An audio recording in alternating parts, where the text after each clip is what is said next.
Tuan-tuan, boleh saya kongsikan di sini satu poin yang hampir sahaja tidak dinyatakan di luar sana.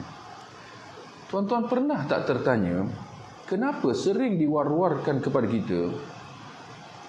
kita masyarakat, akidah kita Asy'ariyah Maturidiyah, fiqh kita Syafi'i, dan tasawuf kita Imam Ghazali.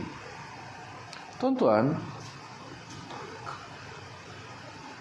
akidah itu kepercayaan, fiqh itu amalan.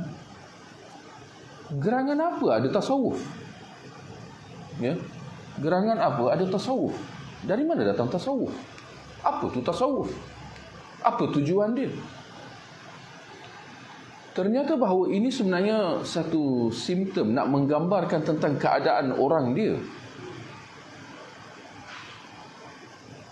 Asalnya, kalau tuan-tuan nak lihat sejarahnya, tasawuf ni datang kemudian. Kalau akidah kita boleh faham lah, setiap orang Muslim ada akidah kepercayaan dia. Itu yang dikatakan dalam rukun iman. Itu asas dia lah. Itu akidah, asas akidah ialah rukun iman. Kalau fiqh, asasnya ialah rukun Islam. Betul? Ini tasawuf ni datang dari mana? Saya kata dia adalah tambahan. Boleh ringkasnya lah. Itu satu. Ya? Barakallahu fiik. Jadi tuan-tuan, kenapa datang tasawuf ni? Ya. Tasawuf tu diertikan sebagai pembersihan jiwa. Itu tasawuf, ilmu pembersihan jiwa. Saya katakan, apakah dengan belajar akidah dan fiqh ni tak bersih jiwa lagi ke? Ini soalan ni, ini saya kira soalan asas. Apakah dengan belajar akidah dan fiqh ni tak bersih jiwa lagi ke sampai kena ada ilmu tasawuf? Bahkan ternyata benar, itulah hakikat keadaan mereka. Lagi mereka belajar akidah, lagi mereka belajar fiqh, ternyata hati mereka rasa tak cukup, tak fulfill. Ya, ini bahasa Inggeris lah. Not fulfilling. Saya terjemah sikit. Ya? Tak kenyang. Tak kenyang. Ya, betul. Boleh. Hati masih rasa tak kenyang. Hati masih rasa kempunan. Padahal dah belajar akidah dah. Bertahun-tahun barangkali.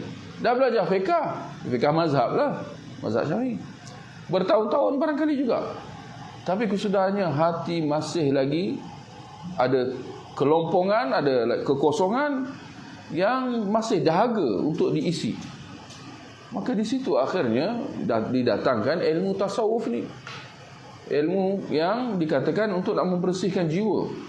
Tapi sebenarnya ini hanyalah gambaran keadaan orangnya yang hati lompong, hati tak penuh, tak diisi, hati yang kempunan, sehingga masih lagi mencari-cari. Sedangkan kita katakan secara asasnya, asas agama seorang itu ialah rukun Islam, rukun iman. Itu dia.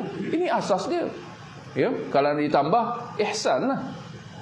Tapi itu ya, tasawuf bukan tentang ihsan sama sekali, dia benda lain sama sekali.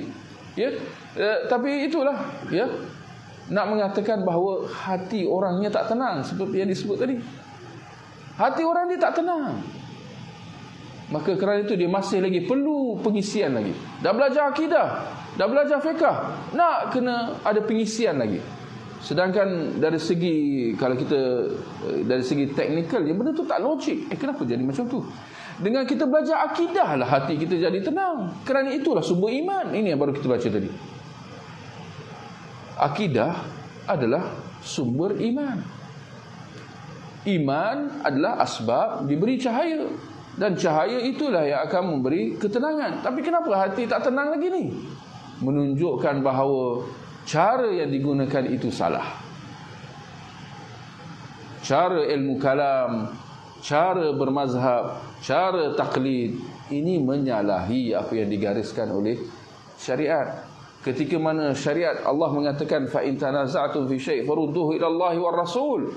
Jika kamu berselisih dalam mana-mana perkara, yang ini tak kiralah akidah, tak kiralah fiqh, bahkan dalam urusan dunia sekalipun, maka kembalikanlah kepada Allah dan Rasul, yakni kembalikan kepada Al-Quran dan Sunnah. Ternyata mereka tidak melakukan itu. Sebaliknya mereka kembalikan kepada ilmu kalam, ilmu akal, logik mereka. Mereka nak bahaskan tentang akidah dengan logik. Dalam bab ibadah pula, mereka kembalikan kepada si fulan, mazhab ini, apa kata ini. Jadi kesudahannya, apakah mereka melaksanakan apa yang diperintah oleh Allah Subhanahu Wa Taala? Jawapannya tidak. Maka tak heranlah kenapa jiwa mereka terus lagi mencari-cari, ya, dengan ilmu tasawuf dan sebagainya, ya. Nah, meskipun banyak di antara saudara-saudara kita yang agak alergi dengan istilah tasawuf, karena dianggap tasawuf itu katanya ilmu bid'ah, bukan bagian daripada ajaran Islam. Nah, padahal kalau kita mau membaca, menelaah hadis-hadis Rasulullah, pernah suatu ketika Umar ini menceritakan, kata beliau, bainama nahnu 'inda Rasulillah sallallahu alaihi wasallam dzata yaumin. Suatu ketika kami sedang berkumpul bersama dengan Rasulullah sallallahu alaihi wasallam. Nah, di riwayat yang lain ada tambahan kata julus. Kami sedang duduk-duduk. Nah, seperti ini, mungkin sedang majelis. Ittala'a alaina rajulun, tiba-tiba muncul seorang laki-laki. Syadidu bayadhi thiyab, pakaiannya putih-putih, sangat putih. Syadidu suwadi sya'r, rambutnya sangat hitam. La yura alaihi atharus safar, tidak ada tanda-tandanya kalau dia datang dari jauh. Biasanya kan kalau ada orang yang datang dari jauh, apalagi musim panas, apalagi di padang pasir seperti di Arab sana, pasti kelihatan, mungkin dia keringatan atau rambutnya yang penuh dengan debu, kusam. Tapi tidak ada tanda-tandanya kalau dia datang dari jauh. Wala ya'rifuhu minna ahad, dan tidak ada di antara kita yang hadir yang kenal siapa ini orang. Jadi ibaratnya mau dibilang orang jauh, enggak juga, enggak ada tanda-tandanya. Mau dikatakan orang dekat, enggak ada yang kenal siapa ini.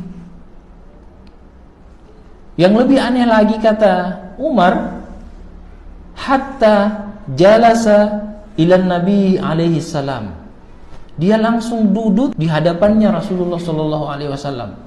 Sepertinya orang akrab dengan Nabi, kayaknya orang dekatnya Nabi ini.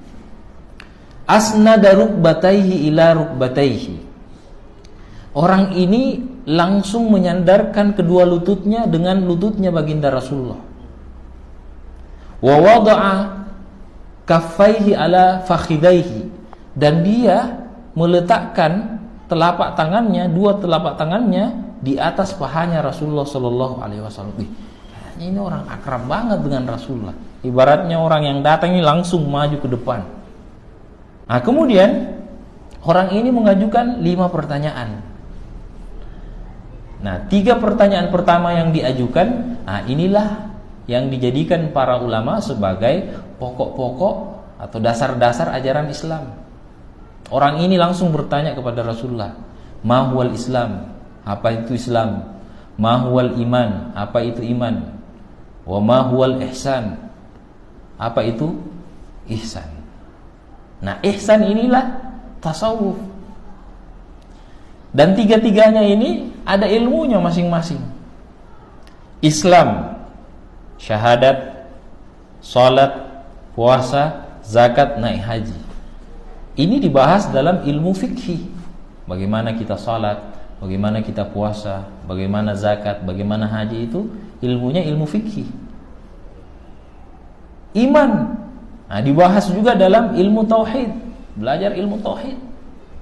Ilmu akidah, bagaimana mengenal Allah, sifat-sifatnya.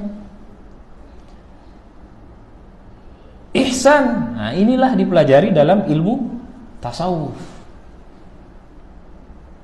Anta'budallah ka'annaka tarah, engkau menyembah Allah seakan-akan engkau melihatnya. Fa illam takun tara fa innahu yarak.